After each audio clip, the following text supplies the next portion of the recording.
Educate, empower, enable, impact. Thank you for tuning in to That Will Never Work podcast, where we share inspiring information and personal experiences related to business and the entrepreneurial journey from those who are leaders in their respective field. Now, here's your host, author and business coach, Maurice. Thank you all very much for tuning in today. I have someone who has a love for something that I do, if you will. Those of you who listen to me all the time, I really like this podcasting thing. So, but this gentleman, he has spent more than 25 years behind the microphone on radio, on stage, entertaining and influencing audiences worldwide. He is a 3-time best-selling author, a TEDx speaker, an MC, a podcast host. I mean, we could just go on and on and on and on about this gentleman here, but he is also the founder and CEO of Carl Speaks and Podcast Solutions Made Simple. He helps coaches, consultants, and other on various subjects, if you will. So not just podcasting, but he can help you across the board. I thank you very much for coming on today. He is none other than Carl Richards. Carl, thank you very much for coming on today. Oh, Maurice, thank you so much for annotating my intro. I guess I should go back and rewrite it and make it a little bit more conversational, which I'm assuming is what we're going to be having today is a great conversation. Most definitely. So one of the things that, as I stated, I like podcasting, and I've been trying to help others to understand how podcasting can help their business moving forward, whatever it might be, or maybe if it's a hobby or anything like that. Why would you suggest for someone to get into podcasting? Because I said so? Is that the end of the interview? No, Right. If only it was that simple, right? I know, right? I think the biggest thing that we need to realize is that at the recording of this episode with you, it's 2023. Mm-hmm. There are still a lot of individuals who are thinking in terms of their marketing. Let's take this from a business perspective. In terms of their marketing, they're still stuck somewhere around 2010. Maybe they're even stuck before that because they're doing things they've done for the last 10, 15 years, and they're still doing it. Right. They're still blogging. They're still email campaigning. And don't get me wrong, those are great ways to get the word out about what you do. But a lot of people are still also advertising in conventional media spaces, not realizing that, wait a minute, people are gravitating more and more to on-demand content versus streaming content. And that's where the magic is happening. So if you are not looking at podcasting as a way to get the word out about what it is that you do, it would almost be like in 2023 and moving ahead into another 5-10 years down the line, if you didn't have a website. Remember, Maurice, back in 2005, when not everyone had a website, you had a lot of brick and mortar stores going, why do I need a website? Now, if you don't have a website, you're essentially not in business, right? There are only some businesses that can survive well without a website. I would say the funeral business, because it's a guarantee, right? But there are some other ones too. But most of us understand that if we want to be seen in business today, we need a website. We need that digital presence. Not only that, Maurice, but people are looking for that social proof, and they're looking for us online. So they're not only looking on social media. There's been enough, studies and research done. Don't ask me to quote any of it right at the second. I don't have it right at fingertips. But a lot of people between the ages of 18 and 40, guess what? They're tuning into podcasts. They're not only listening, but they're making very clear purchases and well thought out purchases from those shows. So, one of the things you had mentioned, so I know I rely more heavily on audio podcasting. But, you're starting to see a little more video, whatever else. So I know for myself, I don't like seeing my face. A lot of times I don't even like hearing my voice, right? So which one would you suggest to someone like myself who's borderline introvert, I guess? Which one would you recommend to somebody? But Maurice, it's such a beautiful face. Thank you. But in all seriousness, here's what I share with people. There are a lot of people who will come to us and say, I want a podcast. And I'll be like, great, wonderful. Let's have a conversation about that. Right. And then the next word out of their mouth is, well, it needs to be video. Or within that first 5 minutes, they're thinking, well, it needs to be video. And I'll ask the question, why does it need to be video? Because if you think back to the history of podcasting, not that there's that much of a history, but it goes back about 20, 25 years, something like that, late 90s, early 2000s. It started out as audio. And actually, the RSS feed concept started out for print. And then some guy who has way more, smarts than you and I put together 10 times over decided that, oh, yeah, this should be an audio thing. We could put all of our audio files in this format as well. So it really started out for audio. And then when that big behemoth of a directory called YouTube decided to really own a huge, well, doesn't only own it, it pretty much is it's a monopoly with the space that it has. Right. People started to realize that, well, there's a need for me to have a video channel and do everything on video as well. Here's what I share with people though. I'll ask, who are your clients, or who are the people who you expect will be tuning into the episode? And if you say, well, they're mostly people who will be, or not just who, but when.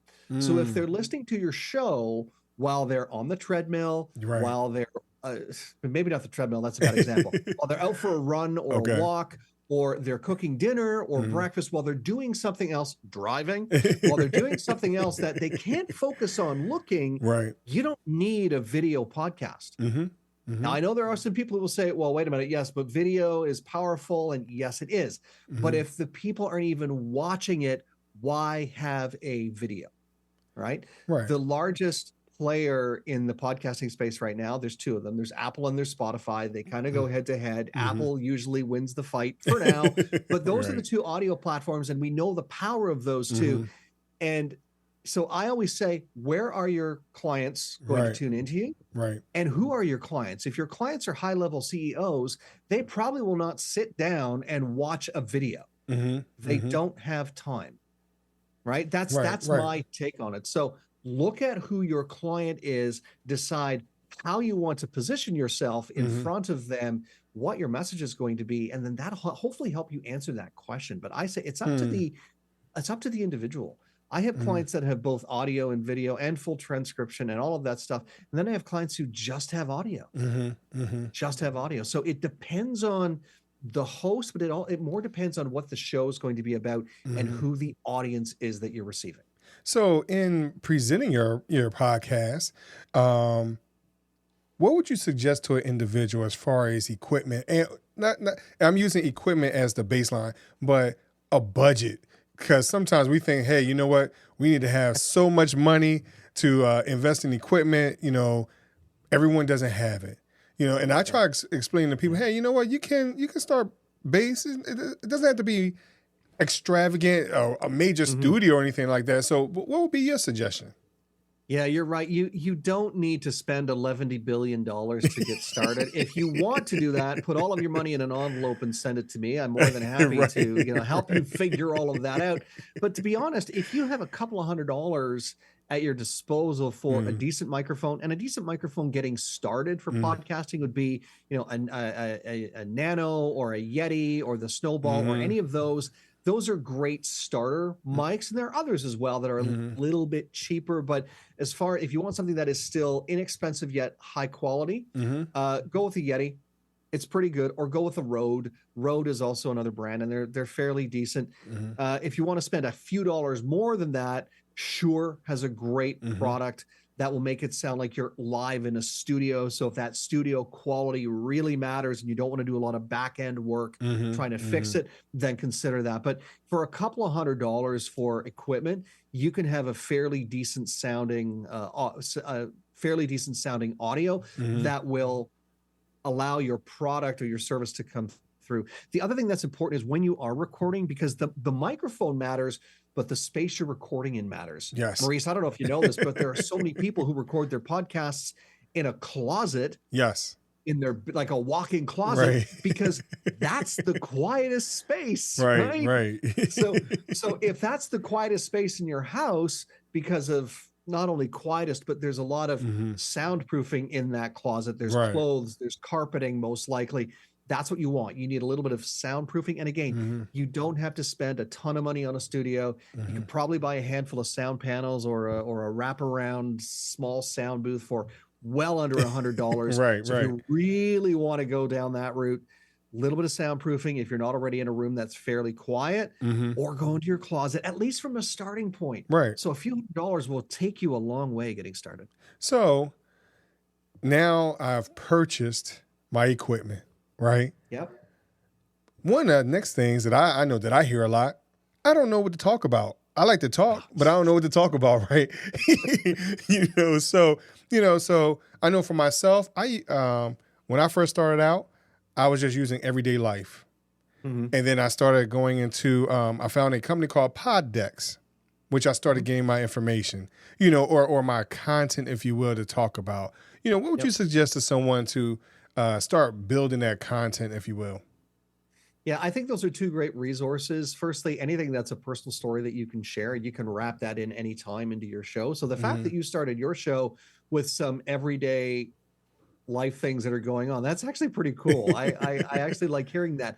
But the other thing to keep in mind, if you are starting a podcast for business, or because it's a hobby or it's a passion project, it's not about content creation, because you already have it. If you are a coach or business owner, you have probably articles you've written, blogs, webinars you've hosted, courses you've given, all kinds of product or service knowledge that you have. Not only that, there is a litany of information in that other massive search engine called Google, right, where you can find other people's information that you can't call it your own, but you can credit it. You just simply credit it by saying, I was chatting with Maurice. And Maurice told me this. As long as I credit Maurice's information and where I'm getting it from, that's great. So it's not about content creation. It's about content curation. So think of all of the things that you've done in your business, the articles you've written, the Facebook Lives you've done, the posts you've done on social media, the courses you've run, all of those things, those are the basis for your content. And then you could evolve your show from there. So the first podcast I launched, called Speaking of Speaking, it was all about professional speaking tips. Here's how you stand on stage. Here's how you do a gesture. Here's how you use your voice. All of those things. That evolved into a communication strategies podcast. And now when I'm talking to guests, we have a lot of fun in navigating in different strategies, be it for business, be it for personal relationships, difficult conversations you might have to have with staffing, leadership, all kinds of different things. So don't forget, your podcast can evolve, but as far as where do I get this content from, you already have it. The best way to navigate through this, though, Maurice, if you don't mind me just sharing this quick tip. Sure. Sit down, start writing. Write 10 topics that you can talk about. When you get to 10, if you've got more, keep writing until you run out. And if you get to 15, great, stop at 15. Go back the next day or an hour later or whenever it is and see if you can add any to it. I did this when I launched my second podcast. And in a span of 48 hours, I came up with 64 different topics. And then from there, within some of those topics, there were subtopics. So I now came up with episodes which had a topic, but I had actually 3 episodes for that specific topic. So I ended up having probably something like 80 separate episodes by taking the time to do that over a 48-hour period. So there's so many ways I want to go with the way you just answered that, right? The first thing I want to talk about is becoming a speaker. There are some people that are listening to this that want to venture into becoming a coach or a motivational speaker, things like that. And so I expressed to them, hey, if you're already podcasting, you're technically a speaker. You're already practicing. You're doing it, So what do you think about that idea, if you will, just to kind of how to motivate someone to become a speaker? Oh my goodness. I 100% believe that a podcast is a speaking opportunity. I actually am a member of a speaking association here in Canada, and I fully believe that. I fully believe that if you are already a speaker, you should have a podcast. If you don't, you're essentially doing your speaking business a disservice. Because when you have a podcast and you are a speaker, that's a minimum 52 speaking engagements a year where you don't even have to get out of your pajamas, pretty much. Really, right. unless you're going on camera, in which case you might want to at least put on a clean shirt. Yes. But Yes. but the bottom line is that's 52 speaking opportunities. Mm-hmm. And if you ask a professional speaker, would you turn down 52 speaking opportunities a year that are in front of your ideal audience every single time you open your mouth? Mm-hmm. I don't think any of them would say no, but there are a lot of that say, but I don't want a podcast, right? So Right. there's that side of things. If you're an aspiring speaker and you want to get some, again, it goes back to social proof. If you want to practice, you want to put your intellectual property out there, you're not necessarily new in business, but the speaking part of your business might be new. This is a great training ground to get some, I'll call them mistakes, but really get some practice in. And by practice, I mean, do what Maurice and I are doing today. Don't go live, edit. Right. Allow yourself to record and then edit, so you clean up your mistakes where you say the wrong words or kind of get lost and you ride off the rails. But this is a great opportunity to solidify yourself and practice and gain some confidence speaking in front of a microphone and speaking in front of an audience, even if it is an audience of one other person. Wow. So what are some myths that you think come with this place of being on a podcaster? So what are because you hear a lot of different things, but what are the things that, since you're in that space, what do you hear? Yeah, some of them we've already covered, but I'll run down what I call the 5 myths. So the top 5 reasons why people don't get into this space. The first myth is the money myth. And that's where people think it's either going to be too expensive or they're just not seeing the value in it. But when you recognize that if your podcast leads you to one client, think what the value of gaining one new client is. For me, it can be a substantial amount of income to my business. Is it worth having a podcast then? So there's the money myth with that is the first one. The second one is the content myth. We talked about that a little bit. What am I going to talk about? And again, it's not about content creation. It's about content curation. So think about that. The third one is the competition myth. There's too many out there already. What about who's going to ever listen to mine? So there's a couple of things at stake there. The first one is the imposter syndrome, which is who's going to listen to mine? I'm not any good. So get that out of your head. I know that's hard to say if you suffer from imposter syndrome, but recognize that for all of the podcasts out there now that are hosted by famous people, that reflects maybe, I don't know, less than 1%, maybe even 0.5% of the people in podcasting right now. But also keep in mind, for every 5 million podcasts out there right now, there's only about 60% of them are active. So there's a huge opportunity in that space. And I don't want to get into the whole pod fade thing, but safe to say there are a lot of podcasts that have been started over the last 20 years that have been abandoned, right? So there's a huge opportunity for you there. The fourth myth I would say is the tech myth. It's too confusing. It's too complicated. And I don't know where to start. That's why, Maurice, I don't fix my own car. Because if I did, I also don't perform my own, dentistry or anything like that, because I'm not the expert in it. That's why you hire the expert to help you. And that's why people come to me, is to get that advice. The final myth, the fifth myth, is the time myth. So I just don't have the time to do a podcast. And I hear that all the time. It's the same reason why people say, I don't have time to go to the gym and get healthy and get in shape. But I don't have time for that.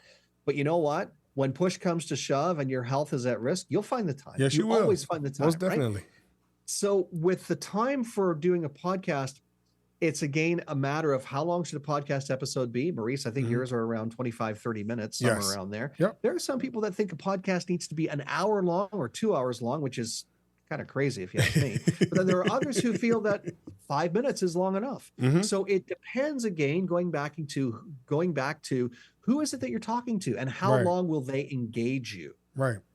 So less the time myth. The bigger question is not how am I going. The bigger question isn't how am I going to get this all done or how am I going to fit this into my schedule? It's who do I know that can help me get it done? So when you started your podcast, right, we're here to miss, right? So what's one of the things, when you first started your podcast, what's one of the things that you wish that you might have done differently from the very beginning? Like maybe, you might have wished you had known some of these or gotten over these myths earlier on or anything like that. So what's something that you wish you would have changed? I can't tell you. Okay. I don't want to tell you. All right. I'm just kidding. But no, the biggest thing that, and this is going back to 2017 when I started putting my show together.